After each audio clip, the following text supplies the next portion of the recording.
বিপক্ষে আমি টেলিভিছন স্ক্ৰিনত তিনিচুকীয়াৰ দৃশ্যটো দেখুৱাই দিব পাৰিম তিনিচুকীয়াত যি ধৰণেৰে মানুহ ৰাজপথলৈ ওলাই আহিছে জোৰ লৈ তেওঁলোকে সমদল কৰিছে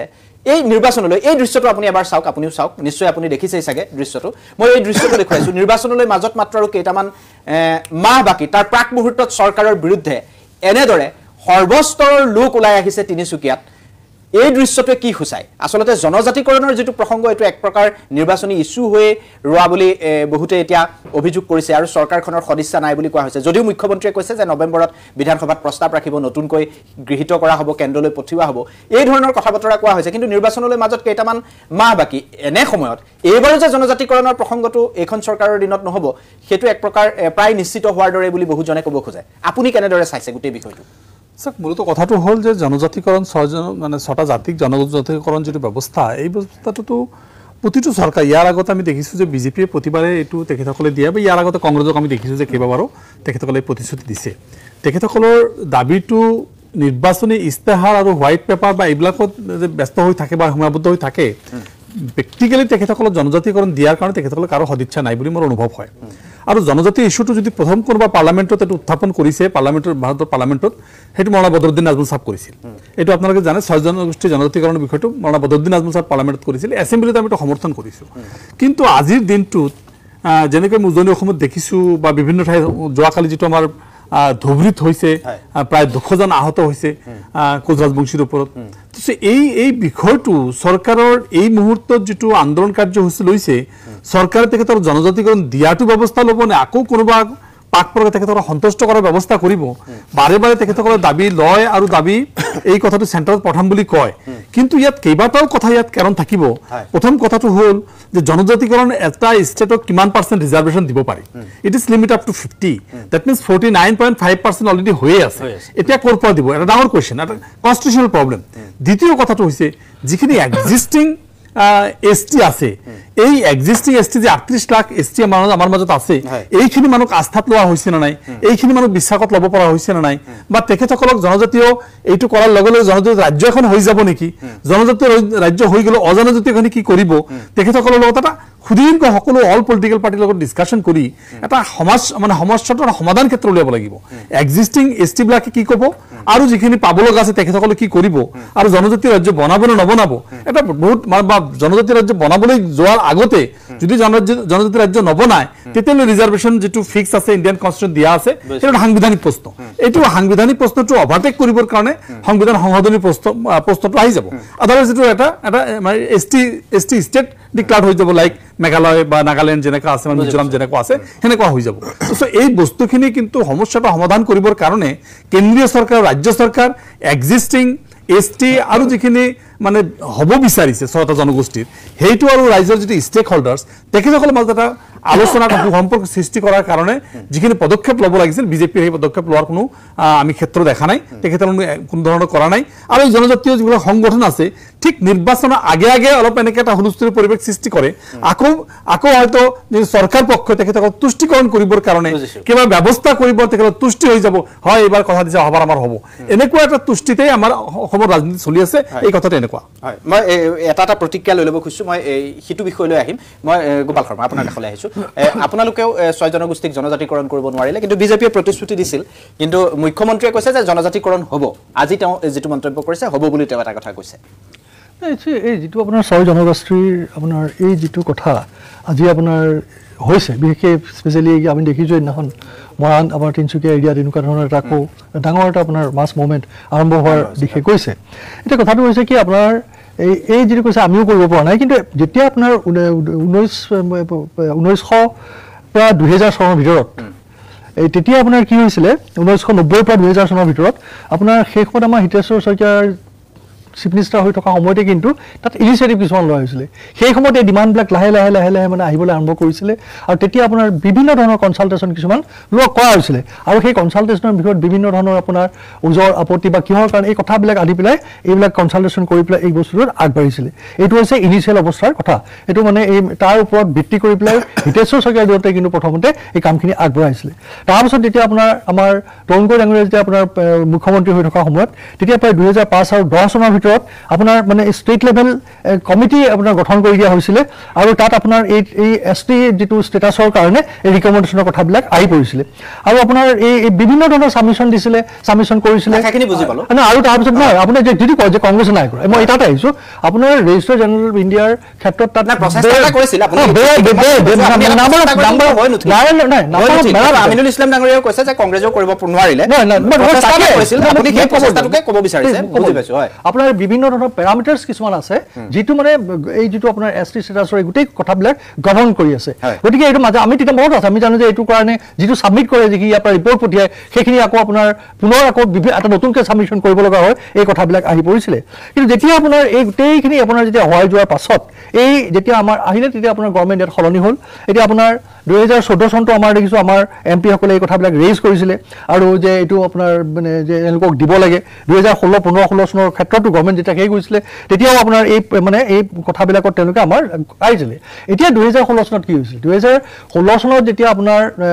সৰ্বানন্দ সোণোৱাল ডাঙৰীয়া যেতিয়া মুখ্যমন্ত্ৰী আছিলে তেতিয়াতো তেখেতে 100 দিনৰ ভিতৰতে আপোনাৰ ষ্টেটাছটো দিয়াৰ কথা কৈছিলে তাৰপিছত আপোনাৰ গৈ তেখেতৰ সৰ্বানন্দ সোণোৱাল ডাঙৰীয়াৰ আপোনাৰ এই 5টা বছৰ টাৰ্ম পাৰ হৈ গ'ল এখেতৰ দত আপোনাৰ আজি যিজন মুখ্যমন্ত্ৰী তেওঁৰ দত আপোনাৰ দুটাকে আপোনাৰ মুখ্যমন্ত্ৰী গ্ৰুপ আপোনাৰ কৰিলে যে এইবিলাকৰ মানে নতুনকৈ এটা ৰিপৰ্ট দিয়াৰ কাৰণে দোকানৰ কথাবিলাক আহিল আপোনাৰ এই ৰিচেণ্টলি আজি আপোনাৰ কিছুদিনৰ আগত কংগ্ৰেছ সাংসদসকলৰ প্ৰশ্ন উত্থাপনৰ উত্তৰত আপোনাৰ এই তেওঁলোকৰ কনচাৰ্ণ মিনিষ্টাৰে আপোনাৰ যেতিয়া কৰিছিলে ট্ৰাইবেল যিটো আপোনাৰ হেৰি মিনিষ্টাৰে কৰিছিলে সংসদত কৈছিলে যে আপোনাৰ অসম গভৰ্ণমেণ্টৰ পৰা কোনো ধৰণৰ ৰিপৰ্ট পোৱা নাই আৰু তাৰ কাৰণে এই ক্ষেত্ৰত কোনো ধৰণে আগবাঢ়িব পৰা নাই গতিকে একচুৱেলি এইটো হৈছে তেওঁলোকে এটা আপোনাৰ এটা মানে এটা ইলেকশ্যন গিমিক এটা কৰি থৈছে তেওঁলোকক প্ৰমিছৰ ওপৰত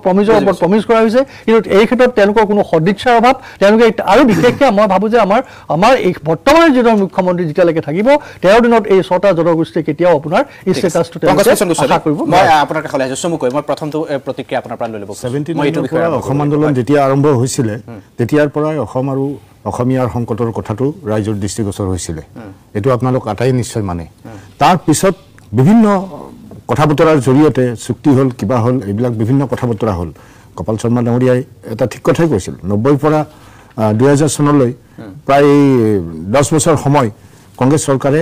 ইয়াক চালিজাৰি চাইছিলে তাৰ পিছত তেওঁলোকে বিভিন্ন কাৰণত এইটো কৰিব নোৱাৰিলে তাৰ পিছত এই ইস্যুটো ক্ৰমান্বয়ে মানুহৰ অন্তৰত ঠাই ল'লে আৰু জনজাতিকৰণ কৰিবৰ কাৰণে প্ৰেছাৰ ক্ৰিয়েট হ'ল আৰু এই এটা সোণালী সুযোগ এটা লৈ 16 চনত ভাৰতীয় জনতা পাৰ্টী মানে এই মানুহখিনিক মানে নিজৰ ফালে আনিবৰ কাৰণে এটা সোণালী সুযোগ পালে আৰু জনজাতিকৰণ 6 জনগোষ্ঠীৰ জনজাতিকৰণ হ'ব বুলি তেওঁলোকে ক'লে ইমানলৈ ঠিক আছে এতিয়া আজি আমিনুল ইছলাম ডাঙৰীয়াই এটা কথা ক'লে যে প্ৰথমবাৰৰ কাৰণে সদনত বদৰুদ্দিন আজমল ডাঙৰীয়াই এই প্ৰস্তাৱটো আনিছিল আৰু বিধানসভাটো তেওঁলোকে সমৰ্থন কৰিছিল মোৰ স্ববিৰোধী যেন লাগিছে আপোনাৰ কথাটো কাৰণ আজি কেইদিনমান আগতে আপোনালোকৰ এজন বিধায়কে এইটো ডাইৰেক্ট অপোজ কৰিছে এই কথাটোৰ অপোজ কৰিছে আমাৰ কোনো লাভ নহয় গতিকে এইটো কৰিব নালাগে এতিয়া কোনে কি কয় সেইটো নাজানো মনোবাদী চিন্তাধাৰাৰে আগবাঢ়ি যোৱা ভাৰতীয় জনতা পাৰ্টীয়ে জনজাতিকৰণ কৰিব জানো আজি মৰাণৰ এই আন্দোলন যোৱাকালি হৈ যোৱা নামনি অসমৰ আন্দোলন এইবিলাক দেখি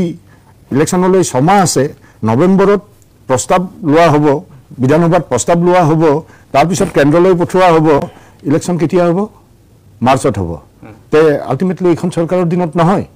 এই যে মুখ্যমন্ত্ৰী ডাঙৰীয়াই কথাখিনি ক'লে এই কথাখিনি আচলতে বিষটো কাটিবৰ কাৰণে এটা পেইন কিলাৰ মাত্ৰ কাৰণ এইজন মাননীয় মুখ্যমন্ত্ৰীয়ে কিছুদিন আগতে কৈছে তেজৰ নৈ বৈ যাব জনজাতিসকলক জনজাতিকৰণ দিলে তেজৰ নৈ বৈ যাব বুলি তেওঁ নিজ মুখেৰে কৈছিল আজি কৈছে ক্ষতি হলো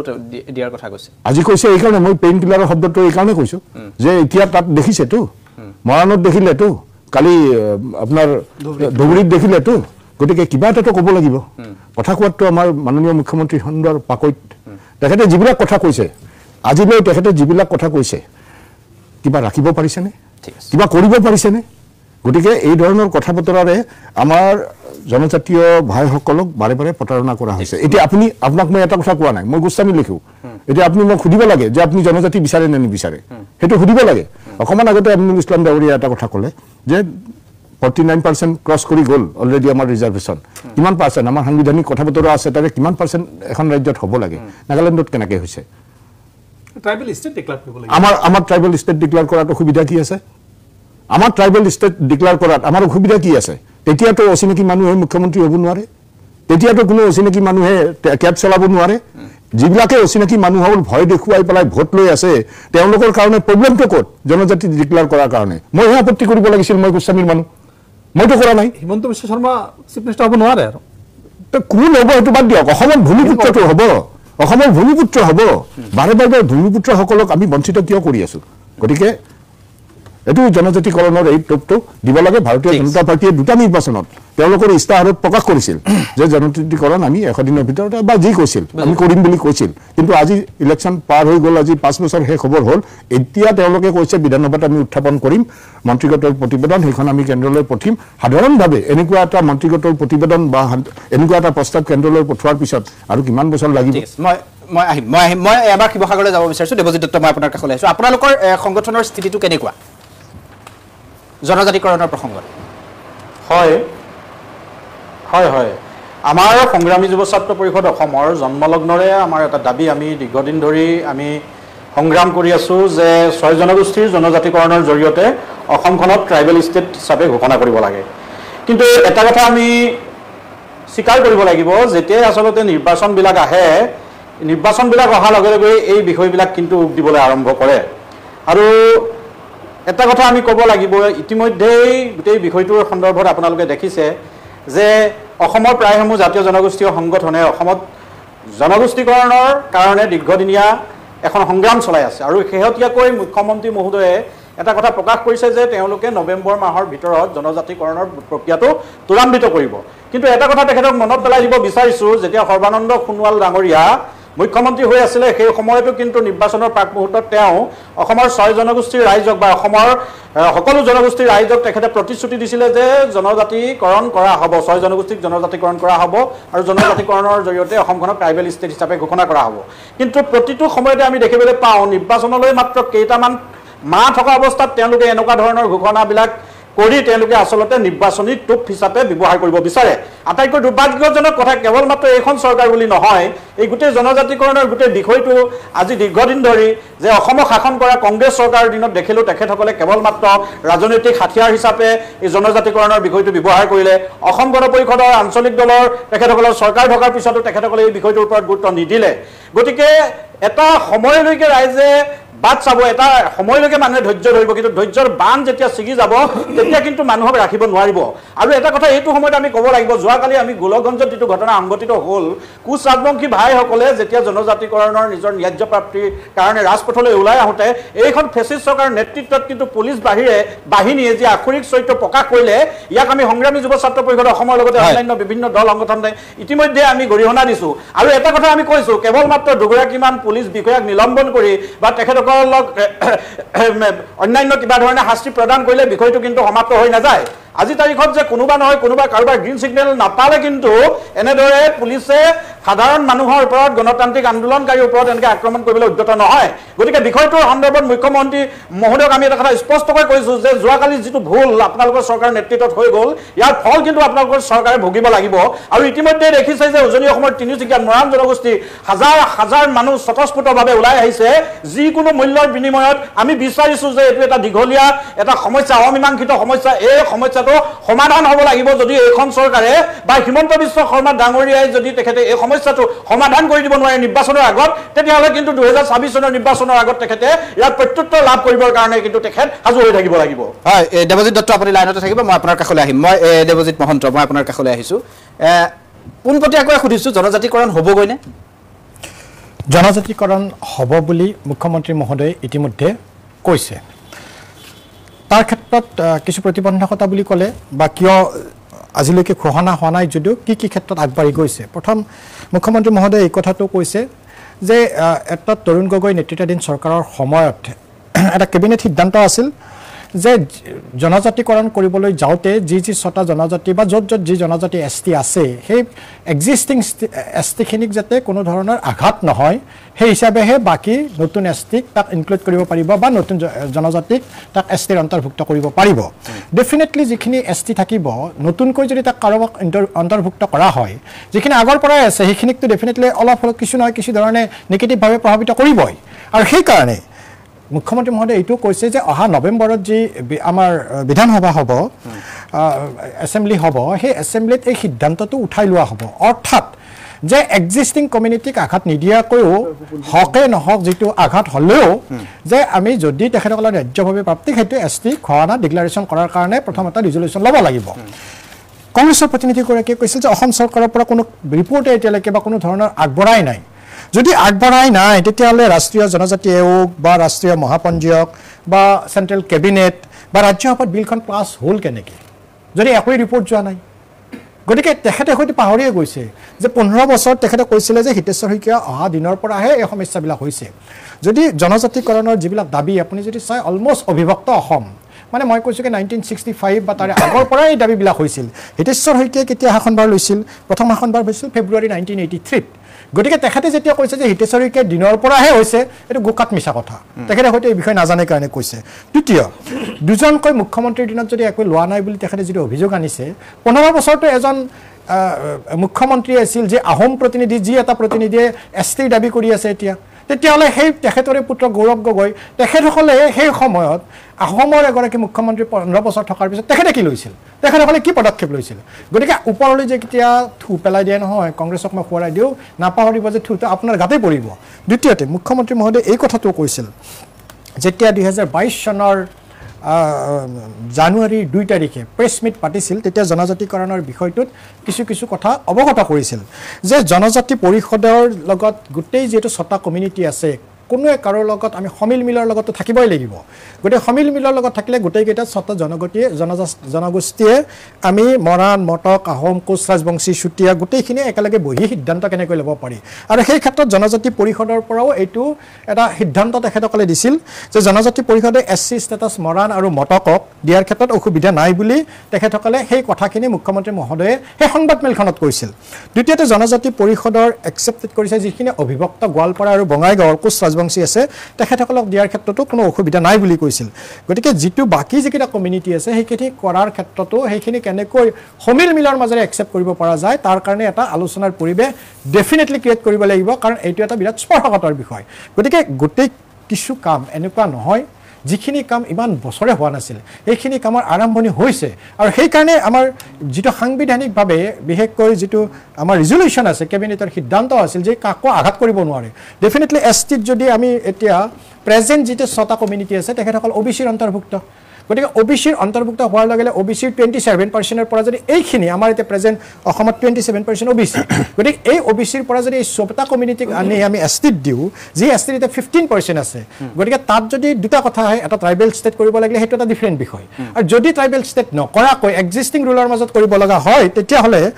OBCৰ পৰা 27% নি ইয়াত দিব নে কেনেকৈ ক'ব সেই গোটেইখিনি বস্তুৰ কাৰণে বহিব লাগিব আৰু এইটো তৎক্ষণাত আমি ছটা কমিউনিটিক নি যদি STত দি দিওঁ তেতিয়াহ'লে প্ৰেজেন্ট যিটো 15% STৰ আণ্ডাৰত যিখিনি মানুহে পাই আছে সেইখিনি মানুহকতো আমাৰ যিটো নিয়ম ৰিজলিউশ্যন তৰুণ গগৈ নেতৃত্বাধীন চৰকাৰে লৈ থৈছিল আঘাত কৰিব নোৱাৰে ডেফিনেটলি আঘাত কৰিবই গতিকে প্ৰথম সিদ্ধান্ত কেবিনেটৰ এইটো হ'ব লাগিব যে কাৰোবাৰ কিছু পৰিমাণে আঘাত লাগিলেও যাতে সাংবিধানিকভাৱে বাধা নাই তেখেতসকলৰ নেৰেটিভ সদায় ইজ মানে কংগ্ৰেছৰ এগেইনষ্টে তেওঁলোকে সদায় সদায় ক'ব যে লাষ্ট 10 years দে হেভ মানে এম্পল টাইম তেওঁলোকে আজি কি কৰে তেওঁলোকে যে দুটাকে মিনিষ্ট্ৰী গ্ৰুপ আজি ৰিচেণ্টলি আজি কিছুদিনৰ আগত আপোনাৰ অহাগতত কৈছে আপোনাৰ এই ট্ৰাইবেল এফেয়াৰ্ছ মিনিষ্টাৰ নিজেই কৈছে যে এই দুটাকে মিনিষ্ট্ৰী গ্ৰুপ যিটো কৰিলে কৰাৰ পাছত তাৰ আৰু আপোনাৰ যেতিয়া আপোনাৰ ধৰি লওক 14 চনলৈকে আমাৰ তাত মনমোহন সিঙে আপোনাৰ অসমৰ প্ৰধানমন্ত্ৰী আছিলে সেই সময়তো কেইবাবাৰ পাৰ্চু কৰাইছে অকল আপুনি তাত প্লেচ কৰিব পৰা নাই বেলেগ কথা কিন্তু তাত কাৰণ তাতে আপোনাৰ মই যে কৈছোঁ ৰেজিষ্টাৰ জেনেৰেল অফ ইণ্ডিয়াৰ বিভিন্ন নৰ্মছ আছে নৰ্মছবিলাক আপোনাৰ তাত আহিব লাগিব আৰু সেই বাৰে বাৰে ৰিপিটেডলি এইবিলাক তাত প্লেচ কৰা হৈছে আৰু পাৰ্চো কৰা হৈছে এই কথা আৰু সেই সময়ত যিবিলাক আপুনি যদি চাই মিডিয়া ৰিপৰ্টছবিলাকত চাব সেইবিলাকত এই কথাখিনি এডুকেটলি আছে আৰু এটা কথা মই ক'ম আপুনি চাব দেই আপোনাৰ যিটো 6 চিডেল এৰিয়াৰ ক্ষেত্ৰত আপুনি আপোনাৰ কাৰ্বি আংলঙৰ অট'নমাছ কাউন্সিলেই কওক বা ডিমা হাছাও কাউন্সিলেই কওক আপোনাৰ BTC এৰিয়াই কওক এই গোটেইবিলাকতো গোটেই কংগ্ৰেছৰ দিনত আৰম্ভ কৰা গতিকে এওঁলোকে কি BTCটো আপোনাৰ BT কমিটি বিডিআৰ কৰিলে গৈ তাতো আপোনাৰ সেইখিনি ফুল প্লেজত তেওঁলোকে ইমপ্লিমেণ্ট কৰিব পৰা নাই আৰু তৰুণগড় ডাঙৰীয়াই যদি এই সমস্যাবিলাক যেতিয়া ট্ৰাইবেল সমস্যা যিটো আপোনাৰ গ্ৰ' কৰি উঠিছিল এই সমস্যাত যাতে এই সমস্যা সমাধান নোহোৱালৈকে যাতে এই জনগোষ্ঠীয় মানুহখিনিও এই জনগোষ্ঠীয় মানুহখিনিও যাতে তেওঁলোকৰ যাতে যিটো আপোনাৰ ডেভেলপমেণ্টৰ যিটো তেওঁলোকৰ যিটো আশা আকাংক্ষা সেইটো যাতে ফুলফিল কৰিব পাৰে এই গভৰ্ণমেণ্টে আজিলৈকে সেই অনুষ্ঠানবিলাকক এটা পইচা দিয়া নাই সেইবিলাক কমপ্লিটলি বন্ধ কৰি তেনেকৈ ৰাখি ঠিক আছে ডক্টৰ মহন্ত মই আপোনাক স্পষ্টকৈ সুধিছোঁ আপুনি যিখিনি কথা ক'লে এই কামখিনি কৰিবৰ কাৰণে 10 বছৰ যথেষ্ট নহয় জানো নে 10 বছৰ কম সময় নহয় তাৰমানে কিয় জানে কথাটো হয় আমি যেহেতু প্ৰত্যেকে আমি বক্তব্য ৰাখি থাকোঁতে ওপৰতেতো কোনো মতা নাই গতিকে গোপাল শৰ্মা ডাঙৰীয়া শুনিলে ভাল দ্বিতীয় আপুনি কওঁতে মই কোৱা নাই আপুনি কোৱাৰ পাছত মই কৈ থকাতে ঠিক আছে বাৰু ঠিক আছে হয় কওক আপোনাকতো মই আজিয়ে টকশ্বুট পোৱা নাই আগতে বহুত পাইছোঁতো আপোনাৰ এইটো হেবিট আছেই বাৰু যে আপোনালোকৰ মিছা কথা কোৱাৰ হেবিট আছে হয় ঠিকেই কৈছে দৰ্শকে চাই আছে ডাঙৰীয়া বহুত ঠিক আছে আপুনি ঠিক আছে লুষ্ট কৰিব নালাগে ঠিক আছে কওক প্ৰথম চাওক মই দুটা কথা ক্লিয়াৰলি কৈছোঁ প্ৰথম ইমান দিনলৈকে তেখেতে কৈছে আমাৰ দিনত বহুত কাম কৰিছে এটা কাম স্পেচিফিক দেখাই দিয়কচোন তেখেতসকলৰ দিনত জনজাতি আয়োগত এপ্ৰুভ হৈছিল নেকি তেখেতসকলৰ দিনত ৰাষ্ট্ৰীয় মহাপঞ্জীয়কত এপ্ৰুভ হৈছিল নেকি তেখেতসকলৰ দিনত চেণ্ট্ৰেল কেবিনেটত আহিছিল নেকি তেখেতসকলৰ দিনত ৰাজ্যসভাত বিলখন প্লেচ হৈছিল নেকি যদি হোৱা নাই আমি বহুত কৰিছোঁ কি বহুত কৰিছে আপুনি এজন সাংসদ প্ৰধানমন্ত্ৰী হিচাপে 15 বছৰ আমাৰ ইয়াৰ পৰাই পঠাইছিলোঁ মনমোহন সিং ডাঙৰীয়া আপুনি পঠিয়াইছিলে হ'ব আমাৰ ইয়াৰ পৰা সাংসদ হিচাপে গৈছিলতো আপুনি পঠিয়াইছিলে কওক আপুনি অলপ আগতে কওঁতে মাজতে মাত মতা নাই বুলি কৈছিল এতিয়া আপুনি সঁচা নে মই সঁচা তেতিয়াহ'লে তেতিয়া সেই সময়ততো তৰুণ গগৈ ডাঙৰীয়া চৰকাৰ আছিল আহোমে দাবী কৰিছিল আপোনালোকে এটা পদক্ষেপটো লৈ দেখাব লাগিছিল কিবা এটাতো কৰিব লাগিছিল গোটেইখন অন্ততঃ এজেণ্ডাটো প্ৰিপেয়াৰ কৰি এইটোতো কৰিব লাগিছিল কিয় নকৰিলে মই বিনম্ৰতাৰে অনুৰোধ সেইকাৰণে কৈছোঁ জনজাতিকৰণৰ বিষয়টোত আমাৰ চৰকাৰৰ সদিচ্ছা আছে আৰু আছে কাৰণে এই 4টা ষ্টেপ পাৰ হৈছে তাৰে কাৰণে মুখ্যমন্ত্ৰী মহোদয় অন্ততঃ এই 6টা কমিটিৰ ভিতৰত 3টা দিয়াৰ ক্ষেত্ৰত কাৰো আপত্তি নাই বুলি জনজাতি যিটো পৰিষদ থাকে পৰিষদেও কৈছে গতিকে আমি সকলোকে অনুৰোধ কৰিম সকলোৱে আলোচনা কৰি কিবা এটা নিশ্চয় সমস্যা য'ত থাকে সমাধান থাকে সমাধানৰ সূত্ৰ নিশ্চয় ওলাব আৰু এই সমাধানৰ সূত্ৰত সকলোৱে বহিব লগা এই কাৰণে হয় প্ৰতিটো জাতি বিশেষকৈ 6টা যি জাতি আছে ইয়াতে কমিউনিটি আছে তেখেতসকলৰ কাৰো ক'তো আঘাত নোহোৱাকৈ আগুৱাই নিবই লাগিব আৰু সেইকাৰণে পৰ্যায়ক্ৰমে কিছু যদি চাই এই জনজাতিৰ কাৰণে বিভিন্ন ক্ষেত্ৰত আসন সংৰক্ষণৰ ব্যৱস্থাটো এই অসম চৰকাৰৰ আমাৰ মাননীয় মুখ্যমন্ত্ৰী ডক্টৰ হিমন্ত বিশ্ব শৰ্মা নেতৃত্বাধীন চৰকাৰ আৰু সৰ্বানন্দ সোণোৱাল নেতৃত্বাধীন চৰকাৰৰ দিনৰ পৰা আৰম্ভ হৈছে যিটো আগতে ঠিক আছে মই আমিনুল ইছলাম নাগৰী আৰু ক'ব মই এটা বিৰতি লৈ লওঁ ইছলাম নাগৰী আপুনি ক'ব মই এটা বিৰতি লৈছোঁ বিৰতিৰ পিছত আমাৰ স্পেচিয়েল এট 8 আমিনুল ইছলাম নাগৰী মই আপোনাৰ কাষলৈ আহিছোঁ বিৰতিলৈ যোৱাৰ পূৰ্বে আপুনি কিবা এটা ক'ব খুজিছিল জনজাতিকৰণ প্ৰসংগ হয় তাতে মই এটা কথা ইয়াত আনিব বিচাৰিছিলোঁ আমাৰ গোস্বামী ডাঙৰীয়াই অসম জাতীয় পৰিষদত তেখেতে কথা কৈছিল যে স্ববিৰোধী এটা কথা হয় এই কথাটো আমাৰো দৃষ্টিগোচৰ হৈছিল আমাৰ এজন বিধায়ক আশৰাফুল হুছেইন ডাঙৰীয়াই তেখেতে কৈছিলে যে এইটোত আমাৰ মুছলিম মানুহৰ কি উপকাৰ হ'ব নে কিবা এটা কথা কৈছিল 6 জনগোষ্ঠীৰ জৰিয়তে সেইটো কিন্তু আমাৰ দলৰ মাজত লগে লগে আলোচনা হৈছিল যে এটা আমাৰ দলৰ যিটো স্থিতি আমাৰ দলৰ যিটো স্থিতি সেইটো বিৰোধী আৰু তাৰ কাৰণে আমাৰ জেনেৰেল ছেক্ৰেটাৰী অৰ্গেনাইজেশ্যন আজিৰ দিনত ডক্টৰ হাফিজ ৰফিকুল ইছলাম ডাঙৰীয়াই স্পষ্টভাৱে প্ৰেছ বিবৃতি দি প্ৰেছ মিট দি কৈছে যে এইটো আমাৰ তেখেতৰ দলীয় কথা নহয় এই কথা তেখেতৰ ব্যক্তিগত কথা এই কথাটো কোৱা হৈছে এইটো এজন মানুহৰ ব্যক্তিগত কথা যে হয় জনজাতিকৰণ হ'লে বিভিন্নজনে কৈ আছে ট্ৰাইবেল ষ্টেট হ'ব এইটো হ'ব এজনে ফিল কৰে কিন্তু it is not a decision of the our party number 1 number 2 মই যিটো কথা জানাব বিচাৰিছোঁ যে জনজাতিকৰণৰ ক্ষেত্ৰত মই নাভাবোঁ যে কোনোবাই আত্মিকতাৰ কাম কৰিছে ক'ৰবাত ৰাজ্যসভালৈ লৈ গৈছে আৰু তাৰ পাছত এইটো গভৰ্ণমেণ্টে কৰিছে এইখিনি গভৰ্ণমেণ্টে মই অস্বীকাৰ নকৰোঁ কিন্তু অৰিজিনেলি জনজাতিকৰণ কৰাৰ ক্ষেত্ৰত যিটো আত্মিকতাৰ প্ৰয়োজন সেইটো অভাৱ আছে আৰু মাজে মাজে জনজাতিৰ নহ'লেও হৈ যাব মুখ্যমন্ত্ৰীয়ে মাজে মাজে কয় আমি এইটো দিলোঁ ইহঁতে জনজাতিকৰণ নহ'লেও হ'ব ভূমিৰ অধিকাৰ দিলোঁ অমুক দিলোঁ তমুক দিলোঁ জনজাতিকৰণ হোৱাৰ লগে লগে যেতিয়া এইটো মানে ট্ৰাইবেল ষ্টেট হৈ যাব আণ্ডাৰ 6 শিডিউলৰ আণ্ডাৰ যেতিয়া আহি যাব ইণ্ডিয়ান কনষ্টিটিউশ্যন 6 শিডিউল যেতিয়া আণ্ডাৰত আহি যাব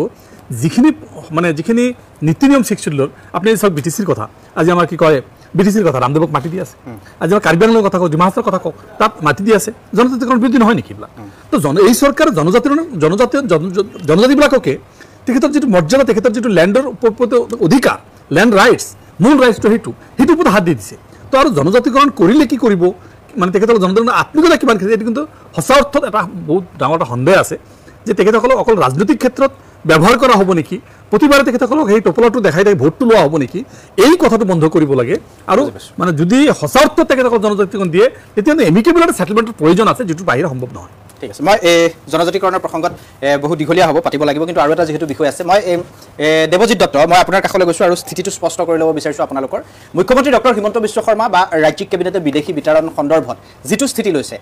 জিলা আয়ুক্তগৰাকীক সম্পূৰ্ণ কৰ্তৃত্ব দিয়া হৈছে বিদেশী বিতৰণৰ ক্ষেত্ৰত এই সন্দৰ্ভত আপোনালোকৰ স্থিতিটো কেনেকুৱা মই প্ৰথম আপোনাৰ পৰা আৰম্ভ কৰিছোঁ আৰু আপোনালোকৰ সংগঠনৰ স্থিতিটো প্ৰথম জানি ল'ব খুজিছোঁ হয় দাদা আপোনালোকে জানে যে আমাৰ অসমৰ প্ৰায়সমূহ সংগঠনৰ এটা দীৰ্ঘদিনীয়া দাবী যে অসমৰ পৰা অবৈধ বিদেশী বিতৰণ হ'ব লাগে আৰু সেইকাৰণে শেহতীয়াকৈ মুখ্যমন্ত্ৰী মহোদয়ৰ নেতৃত্বত অসমত যি উচ্ছেদ অভিযান চলিছে সন্দেহজনক বাংলাদেশীৰ বিৰুদ্ধে ইয়াৰ আমি মুকলিকৈ সমৰ্থন জনাইছোঁ আমি শিৱসাগৰৰ পৰাও বিভিন্ন দল সংগঠনে কেন্দ্ৰীয়ভাৱে আমি একত্ৰিত হৈ মুখ্যমন্ত্ৰী মহোদয়ক ধন্যবাদ জনাই ইয়াৰ সমৰ্থন জনাইছোঁ আৰু তাৰ লগে লগে আমি এটা কথা ক'ব বিচাৰিছোঁ কেৱল মাত্ৰ এই সন্দেহজনক মানুহবিলাকক উচ্ছেদ কৰিলেই তেখেতৰ দায়িত্ব শেষ হৈ নাযায় এতিয়া উচ্ছেদ কৰাৰ লগে লগে সেই মানুহবিলাক প্ৰকৃতাৰ্থত তেখেতসকল বাংলাদেশী হয় নে নহয় তেখেতসকলৰ প্ৰমাণ পত্ৰ চোৱাৰ প্ৰয়োজনীয়তা আছে তেখেতসকলক চিনাক্তকৰণ কৰাৰ প্ৰয়োজনীয়তা আছে আৰু প্ৰকৃতাৰ্থত যদি তেখেতসকলে অবৈধভাৱে অসমত বসবাস কৰিছে বা তেখেতসকল যদি ভাৰতীয় নাগৰিক নহয় গতিকে তেতিয়াহ'লে তৎকালীনভাৱে তেওঁলোকক পুছবেক কৰাৰ ব্যৱস্থা কৰিব লাগে নতুন তেওঁলোকক ডিটেনশ্যন কেম্পত ৰাখিব লাগে আৰু শেহতীয়াকৈ মুখ্যমন্ত্ৰীয়ে হকমাণ্ডেল পাতি যিটো কথা কৈছে এখন নতুন এছঅপি যিটো দিছে যে বিদেশী চিনাক্তকৰণ কৰাৰ ক্ষেত্ৰত বা বিদেশী বিতৰণৰ ক্ষেত্ৰত এইটো ক্ষেত্ৰত কিন্তু আমি সংগ্ৰামী যুৱ ছাত্ৰ পৰিষদ অসমে আমি সমৰ্থন জনাইছোঁ যদি প্ৰকৃতাৰ্থত কোনোবা বিদেশী কোনোবা যদি কোনোবা জিলাত আছে তেতিয়াহ'লে জিলা আয়ুক্ত মহোদয়ে তৎকালীনভাৱে তেখেতক চিনাক্ত কৰি পুছবেক কৰাৰ যিটো নীতি এইটো নীতি গ্ৰহণ কৰিব লাগে বুলি আমি ভাবিছোঁ কিন্তু কেৱল মাত্ৰ এইটো যাতে এটা ৰাজনৈতিক হাতিয়াৰ নহয় ৰাজনৈতিক টোপ নহয় কেৱল মাত্ৰ অনাগত ২৬ৰ ইলেকশ্যনক টাৰ্গেট কৰি তেওঁলোকে যাতে এই উচ্ছেদ অভিযানটো বা বিদেশী চিনাক্তকৰণৰ প্ৰক্ৰিয়াটো ত্বৰান্বিত কৰাৰ যদি কথা কৈছে তেতিয়াহ'লে কিন্তু আমি সমৰ্থন নকৰিম গতিকে আমি বাৰে বাৰে কৈছোঁ যে সমগ্ৰ অসমতে উচ্ছেদ অভিযান চলিব লাগে আৰু তাৰ লগে লগে যিসকল বিদেশী তেখেতসকলৰ চিনাক্তকৰণ প্ৰক্ৰিয়াটো ত্বৰান্বিত হ'ব লাগে আৰু তেখেতসকলক পুছবেক কৰাৰ ব্যৱস্থা কৰিব লাগে ঠিক আছে মই আপোনাৰ কাষলৈ আহিম আপুনি লাইনতে থাকিব আমিনুল ইছলাম আপোনাৰ চাগে ক'বলগীয়া আছে কিবা নিশ্চয় চাওক মূল কথাটো হৈছে এই বিষয়টো বিদেশী সমস্যাটো আমাৰ এটা কাৰণ অসমৰ কাৰণে এটা ভূত যিটো যোৱা 49 বছৰমান হৈ গ'ল প্ৰায় যে এই ভূতটো অসমৰ মানে সকলো সমস্যাৰ ঊৰ্ধত এই সমস্যাটো আহি আছে তো কথাটো হ'ল বিদেশী সমস্যা সম্পৰ্কে কি হ'ল নহ'ল আমি চবেই জানো যে এটা সময়ত আমাৰ যিটো মানে বিদেশী খেদা আলিকুলি বাঙালী নাকচেপ্টা মাৰোৱাৰী অমুক তমুক যিবিলাক কথা আছিল সেইবিলাকৰ পৰা গৈ একেবাৰে বিহাৰী বাদ পৰিল মাৰোৱাৰী বাদ পৰিল পিছত নেপালীৰ লগত যেতিয়া চুক্তি হ'ল নেপালী বাদ পৰিল এতিয়া আনি যিটো হ'ল কাৰ জৰিয়তে আমাৰ আদাৰ্ছখিনি বাদ পৰিল অনলি নাও টাৰ্গেটেড ইজ মুছলিম এতিয়া মুছলিমো নহয় মিয়া খেদা আন্দোলন মানে ইষ্টাব্লিছ কৰি পেলাইছে এতিয়া এইটো যিহেতু ছফ্ট এটা কেক এই কেকটোক লৈ যদি বেছি লাৰা চাৰা কৰে ইয়াৰ পিছত যিমান ডাঙৰকৈ ক'ব পাৰিব সিমান ডাঙৰ নেতা হৈ যায় এইটো অসমতে ট্ৰেণ্ড যিমান বেয়াকৈ ক'ব পাৰিব সিমান ডাঙৰ নেতা হৈ যায় সেই কথাটোৱে মাননীয় মুখ্যমন্ত্ৰী ডাঙৰীয়াই যিটো ষ্টাইলত কৈছে ক্ষমতা চলিব নামনি অসমৰ জনগাঁথনি ইতিমধ্যে যে সলনি হৈ গ'ল এই কথাটো আপোনালোকে দেখিলে আৰু উজনি অসমত মিয়া খেদা উজনি অসমত ডিবেট কৰিব আহিছে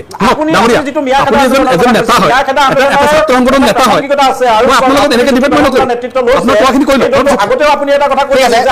দলৰ কেইবাগৰাকীও বিধায়কে কিন্তু এই ক্ষেত্ৰত বিভিন্ন সময়ত বিভিন্ন মন্তব্য দি আছে ইয়াৰ বিৰোধিতা কৰি আছে আপোনালোকে উচ্ছেদ অভিযানৰ বিৰোধিতা কৰিছে আপোনালোকে উচ্ছেদ অভিযানৰ বিৰোধিতা কৰিছে অবৈধ উচ্ছেদটো হ'বই চৰকাৰী মাটিত যদি কোনোবা বহি থাকে তেখেতসকলৰ উচ্ছেদ কৰিবই চৰকাৰে ইয়াত আপোনালোকে কিয় বিৰোধিতা কৰে যে বিদেশী বিতৰণৰ কৰাৰ কথাটো যেতিয়া আহে তেতিয়াহ'লে আপোনালোকে হাঙাৰ হৈ আপোনালোকে ইয়াত কথা বাৰ্তা ক'বলৈ আৰম্ভ কৰে আৰু মিয়া খেদা আন্দোলনটোৰ প্ৰাসংগিকতা এইকাৰণে আছে ইতিমধ্যে মিয়া সম্প্ৰদায়ৰ লোকে আমি কোনো ধৰ্মৰ ভিত্তিত কথাটো ক'বলৈ যোৱা নাই হিন্দু মুছলমান বুলি ক'বলৈ যোৱা নাই মুছলমান নহয়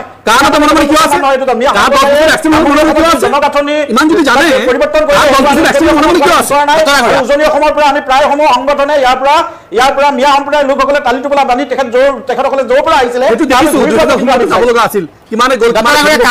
আপোনালোকৰ স্থিতি সন্দৰ্ভত প্ৰশ্ন কৰিছে আমিনুল ইছলামে কা সন্দৰ্ভত আপোনালোকৰ স্থিতি তেতিয়া কি হ'ল কা সন্দৰ্ভত ইতিমধ্যে সেইটো অন্য ধৰণে স্থিতি স্পষ্ট কৰিবলগীয়া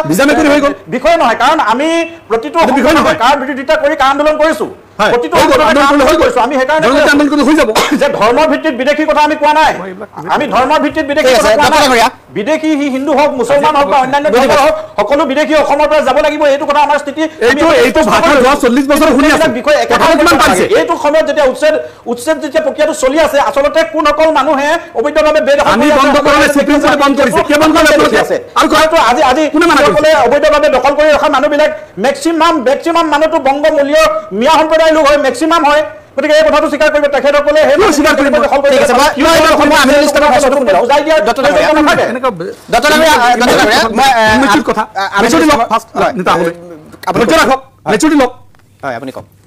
মূলত কথাটো হৈছে যে আজি এই কথাটো আমি ইমান দিন শুনি আহিছোঁ বুজিছোঁ আজি এই শুনি অহাৰ পিছত আমি অসম আন্দোলন দেখিলোঁ আমি বিভিন্ন আন্দোলন দেখিলোঁ হাজাৰ মানুহ হত্যা হোৱা দেখিলোঁ ওলালে কেইজন কিমানজনে খেদিব পাৰিছে NRCও হ'ল, NRC সুপ্ৰিম কোৰ্টৰ নিৰ্দেশনাত হ'ল, তাৰ পিছত যিখিনি এতিয়া 19 লাখ বাকী সেইখিনিতো সমাধান কৰাৰ ক্ষেত্ৰত হাতত লোৱা নাই। এতিয়া তেখেতসকলে হাইকোৰ্টত 51-71 লৈ 14 বছৰ কেছ কৰিলোঁ, মই নিজে পাৰ্টি 14 ইয়াৰ্ছ কেছ চলালে তাত। এতিয়া 71 দিছে, অসম আন্দোলন অসম জয় কৰি অসম চুক্তি বনাই 71 ফিক্স কৰিলে। 71ৰ ওপৰত বেছ কৰি অসম আন্দোলনত বেছ কৰি চিটিজেনশ্বিপ এক্ট 1955 সেকশন 6 এমেন্ড কৰা হ'ল, 6A ইনচাৰ্ট কৰা হ'ল। একৰ্ডিং টু 6A কি কথা আছে তাত? 6A স্পষ্টভাৱে কোৱা আছে যে অসমৰ ক্ষেত্ৰত 1971 ৰিমেইনিংখিনি 1951, এইটো কথা স্পষ্ট। তো আজি সেই কথাটো যেতিয়া হৈ গ'ল যে 71 হৈ গ'ল, NRCও হৈ গ'ল, খেদিব নোৱাৰি, এতিয়া যেতিয়া কৈছে যে বাংলাদেশী বুলি, যেতিয়া কোৰ্টে ধৰিছে প্ৰুভ কৰক বাংলাদেশী, এতিয়া অচিনাকি মানুহ হৈ গ'ল, যেতিয়া কৈছে যে তেখেতসকলক অল্টাৰনেটিভ ব্যৱস্থা কৰি আপোনালোকে ইভিকশ্যন কৰক, সেইটোতো ফচি গ'ল। এতিয়া তেখেতসকলে নতুনকৈ আসাম ইমিগ্ৰেশ্যন এক্সপালশ্যন এক্ট 1950 সেইটো কিন্তু এই কথাটো আমাৰ সৰ্বানন্দ সোণোৱাল কেছৰ ক্ষেত্ৰত যিটো IMDT বাতিল হৈছিল তাৰ আগলৈকে ছাছপেনশ্যন আছিল। IMDT এক্ট বাতিল হোৱাৰ পিছত এইটো এক্টিভ হ'ল, ডেট মিনছ এইটো ভেলিডিটি পালে। আৰু 1964 যিটো আমাৰ ফৰেনাৰ্ছ ট্ৰাইব্যুনেল যিটো অৰ্ডাৰ 1964 সেইমতে এতিয়া আমাৰ 100টা এক্টিভেট হৈ আছে, বুজিছোঁ, 100টা আমাৰ FT এক্টিভেট হৈ আছে। এতিয়া তেখেতে ক'ব বিচাৰিছে যে এইখিনিত আৰু কোনো বেছ নাই, এইখিনি নহয় DC আৰু CDC কৰিব পাৰিব। এতিয়া তেখেতসকলক 10 দিনৰ নটিফিকেশ্যন দিব। মোৰ কথাটো হ'ল 1950ৰ যিটো ইমিগ্ৰেশ্যন এক্সপালশ্যন এক্ট সেইটো ৰুল ক'ত? আজি 50 চনত আইন হৈছে, 50 চনত যেতিয়া পাকিস্তান ইয়াত সোমাই আহিছিল, পূৰ্ব পাকিস্তান আজিৰ বাংলাদেশ, তাত যেতিয়া হাজাৰ হাজাৰ মানুহ ইয়াত সোমাই আহিল, সেই মানুহখিনিক 1950ত এইটো এক্টৰ জৰিয়তে আসাম ইমিগ্ৰেণ্ট এক্সপালশ্যন এক্টৰ জৰিয়তে 4.5 লাখ মানুহ ইয়াৰ পৰা খেদি পঠোৱা হৈছিল। তাৰ পিছৰ পৰা এই আইনটো তেতিয়া আমাৰ অফিচাৰ এপইণ্ট কৰা হৈছিল। আৰু আজিলৈকে এই 50ৰ পৰা আমাৰ 2020 ডেট মিনছ 75 বছৰত 78 বছৰত এই এক্টটোৰ এটা ৰুল বনোৱা হোৱা নাই। No act cannot activate without the rule. মই এজন আইনৰ ছাত্ৰ হিচাপে ক'ব বিচাৰিছোঁ, ৰুলটো বনোৱা হোৱা নাই। এতিয়া নতুনকৈ SOP বনাব। কুৱেশ্যনটো হৈছে যে চেণ্ট্ৰেল গভৰ্ণমেণ্টে পাৰ্লামেণ্ট কৰা পাছ কৰা আইনৰ কেন এই ষ্টেট কেবিনেট কেন নালিফাই কৰিব পাৰে, নালিফাই কৰিব পাৰে। ফৰেনাৰ্ছ যিটো আমাৰ যিটো মানে ফৰেনাৰ্ছ ট্ৰাইব্যুনেল এক্ট অৰ্ডাৰ 1964 এইটো এটা ষ্টেট এছেম্বলি কৰিব পাৰে। ঠিক আছে, তেখেতসকলে SOP বনাব। SOPটো বনাওঁতে তেখেতসকলে সেই SOPটো কৈছে যে কোনোবাই ইমিগ্ৰেশ্যন, ইয়াত এটা ডাঙৰ কথা চাব লাগিব যে তাত ডাউটফুল অৰ ইমিগ্ৰেশ্যন, ইমিগ্ৰেণ্টখিনিৰ ক্ষেত্ৰত এইটো এক্টিভিটিছ হয়। ইয়াত ইমিগ্ৰেণ্ট যিখিনি আছে সদায়তো ধৰি আছে, যিখিনি সোমাই আছে, ধৰি আছে, পঢ়াই আছে, তাততো কোনো আপত্তি হোৱা নাই, আপত্তি হোৱাৰ কথাও নহয়। বাংলাদেশী আমাৰ ইয়াত কিয় থাকিব, আহি